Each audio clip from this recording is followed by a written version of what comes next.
رسول اللہ صلی اللہ علیہ وآلہ وسلم نے فرمایا، رات کی نمازیں دو رکھتے ہیں، اور جب تو ختم کرنا چاہے تو ایک رکعت وتر پڑھ لے جو ساری نماز کو طاق بنا دے گی۔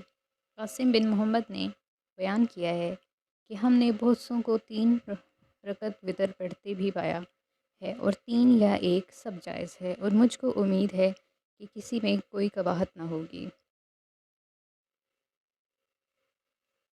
رسول اللہ 11 رکعتیں وتر اور تہجد کی پڑھتے تھے۔ آپ صلی اللہ علیہ وآلہ وسلم کی یہی نماز تھی، مراد ان کی رات کی نماز تھی۔ آپ کا سجدہ ان رکعتوں میں اتنا لمبا ہوتا تھا کہ سر اٹھانے سے پہلے تم میں سے کوئی شخص بھی 50 آیتیں پڑھ سکتا، اور فجر کی نماز فرض سے پہلے آپ سنت 2 رکعتیں پڑھتے تھے۔ اس کے بعد ذرا دیر داہنے پہلو پر لیٹ رہتے، یہاں تک کہ مؤذن بلانے کے لیے آپ کے پاس آتا۔